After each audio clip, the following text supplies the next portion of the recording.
Hello guys, and welcome back to my channel and another episode of the petting zoo area in the Leuchensee Zoo.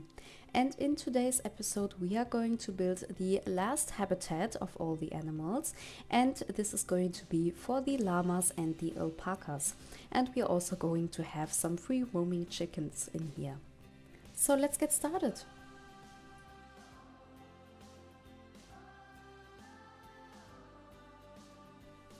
So if you have been following me for some time, you might have noticed that I have been gone for I think 2.5 months now.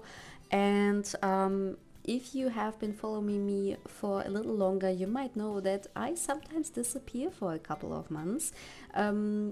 I know that I said I had a really strict plan on all the episodes regarding the petting zoo area, where I said in the last episode that it was for the chicken coop, that there's going to be one more episode for a habitat, then another episode where I will build other things for this area, like a little restaurant, a playground and stuff like that. And then there was going to be a walkthrough of the whole petting zoo, like a real life walkthrough where I'm gonna talk you through the whole section. And I really wanted to do so, but when I started building for the llamas and alpacas, I had like a problem finding something for the barn that I'm doing right now.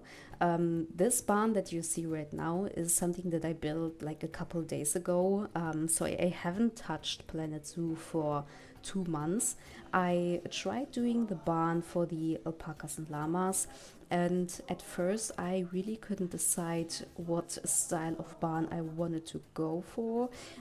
I didn't really want to do something that was similar to the other two barns that we have right now, which is the one for the goats, donkeys and the Highland cattle, and the other one for the pigs and the sheeps.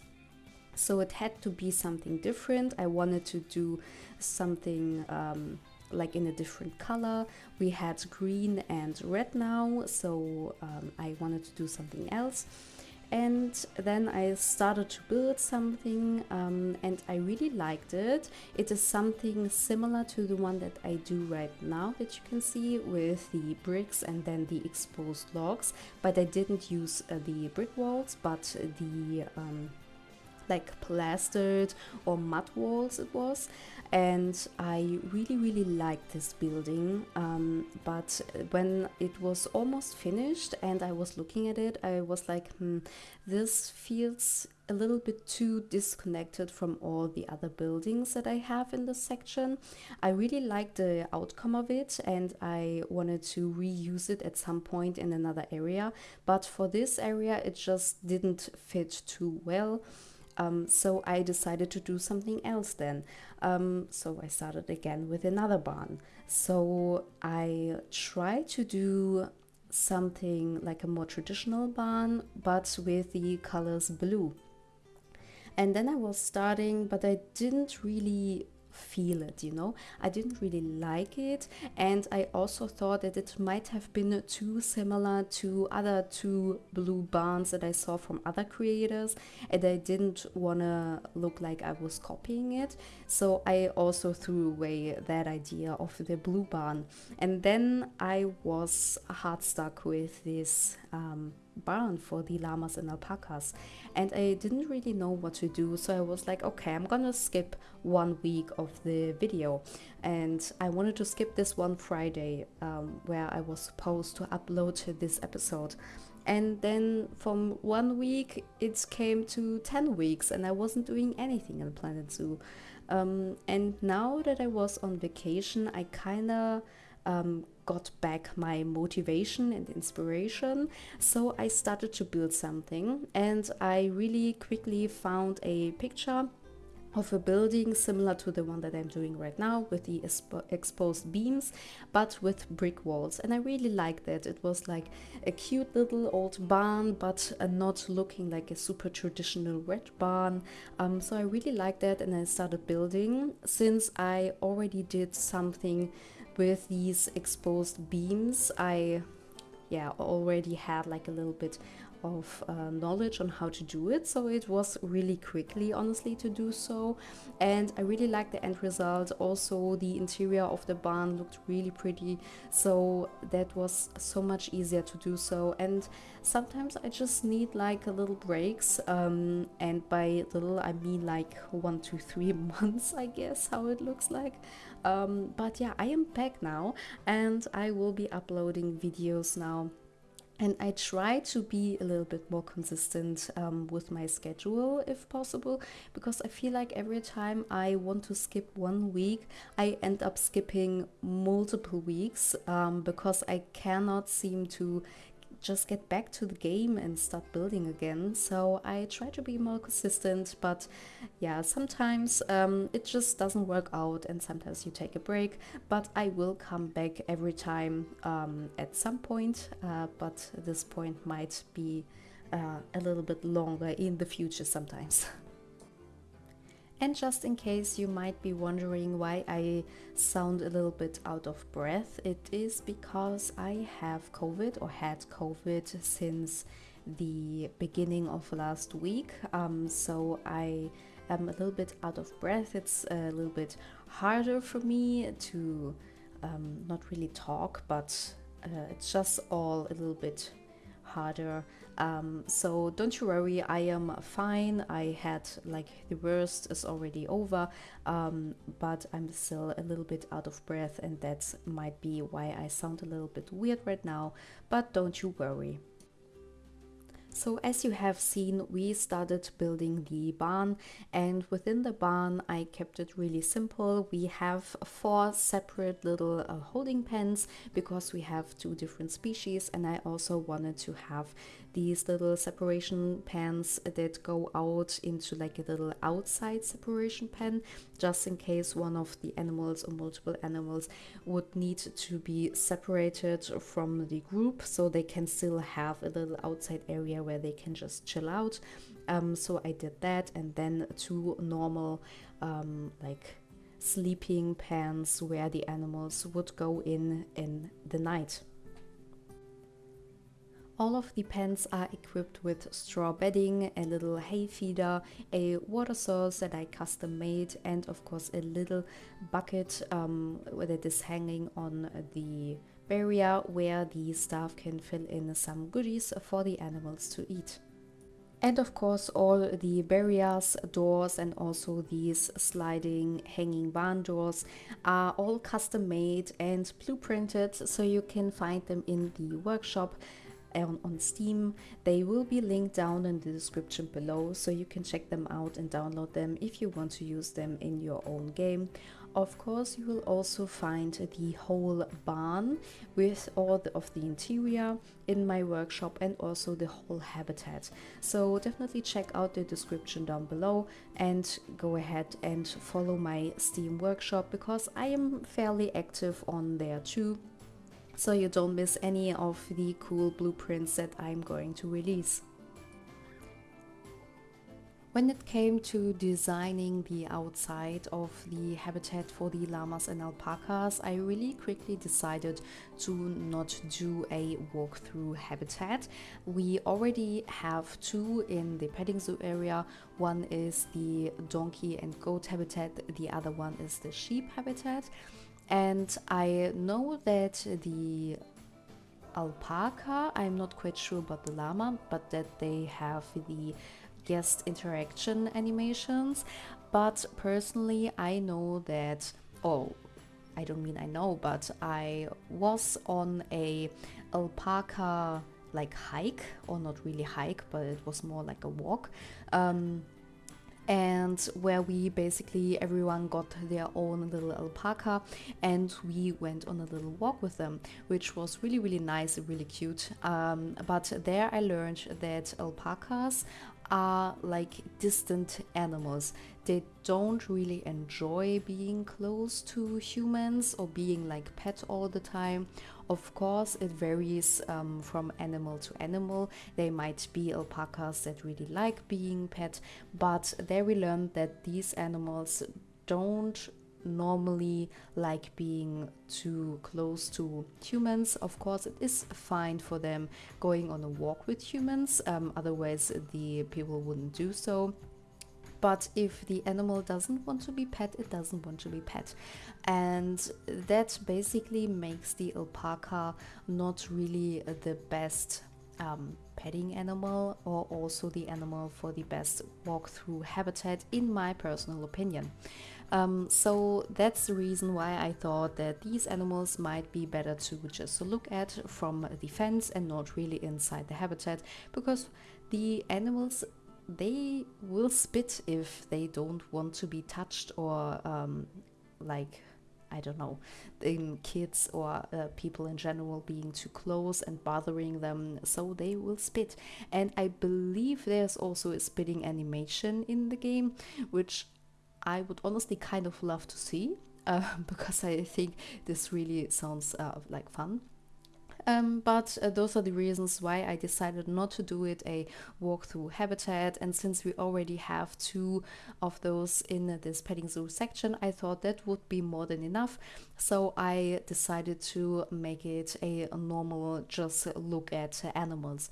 Of course, technically you would be able to bet them over the fence if the animal would allow it to, and maybe they can have like little these little feeding packages that you can buy, and they can feed them over the fence. That would still be 100% possible. The little outside holding pans are equipped really simply. There's just their little water source where they can drink.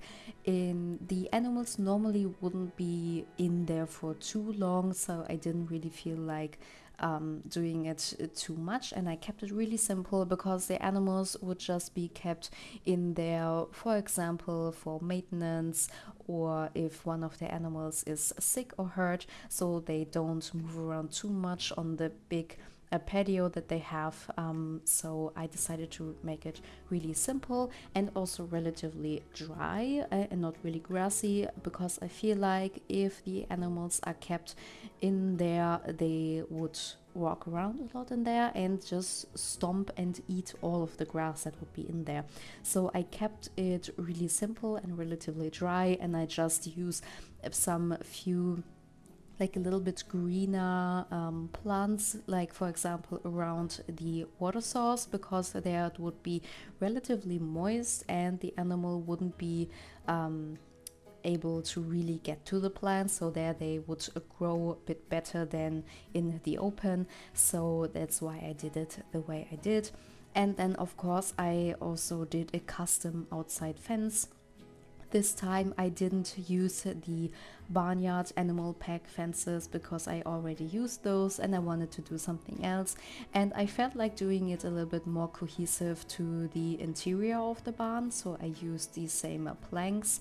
Those are the normal PlanetZoo planks, I believe, and they should be base game items, I think. And I also did a little outside hay feeder for the animals if they are out on the pasture and feel like eating hay instead of the fresh grass. So it is just a really simple structure. I basically copy pasted it from a picture that I googled from these hay feeders, because I basically knew how they look like, but a little bit more realistically. So I googled it and I basically just copied one of the things that I saw. So it is really easy, just some wood, and then in the back they used some fence to keep in the hay, and then they had these really simple metal plates that they use on top, and that was it. And I really like using some of the dried plants that we have, and it really can look like hay, so I can really advise you to use those if you want to fill in your feeders with some hay. Then for the pasture, I decided to make it really simple. Most of the time when I see habitats, for example llama, alpacas and similar animals, the pastures are normally really simple, just grass. Then there might be a few like trees and bushes, a few rocks, maybe like a fallen down tree that is still there, like these big wooden logs. Then of course the hay feeders or feeders in general, the water source, and maybe a little bit of enrichment items. But other than that, that's basically it. They are really plain most of the time.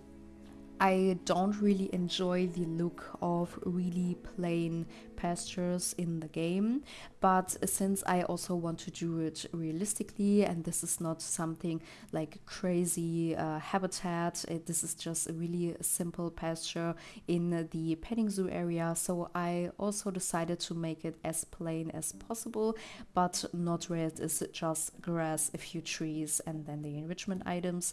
So I decided to make it really grassy, and this time I used a lot of the buffalo grass. And as you can see, I also use few of the drier versions, not the like really rich green version, but also the dry one and the one in between. And I really like the look because it doesn't look too like just one color. I later also filled in some more of the gaps with more grasses, and in the patches where I used the other colored buffalo grass, I also used the green one in between because it looked a little bit too patchy in my opinion. So I filled in some more gaps, and of course I tried to make it realistic by using a little bit longer grass next to like the rocks and trees. And then of course I added some few bushes, and I also used the dried bush within, so it looks like the llamas and alpacas are eating from the bush, so there would be some branches that are a bit more naked or not have any leaves on them, so I used the dry bush within the normal bush. And then to make it not super plain, I use some of the smaller plants that I basically use all the time in the little nooks and crannies between the rocks close to the trees and the bushes, where it is not like extremely accessible for the animals and not super out in the open, to make it look a little bit more interesting. And then of course I added a variety of different enrichment items, so the animals also have something else to do besides grazing. And then I also used the other type of grass, I think it is called honey something, I can't remember the name, and then of course the little white flowers. It just makes it a little bit more interesting, a little bit cuter, and of course some fallen down leaves around the trees. And we are almost at the very end of this episode, but don't close this video yet because there are going to be some cinematic shots at the very end to show you more about this habitat. I hope you enjoyed this episode and that you like the way I designed the habitat for the llama and the alpaca. If you did, please consider to leave a like and subscribe to my channel so you don't miss any more videos that are about to come. And I hope to see you in the next video. Until then, bye guys!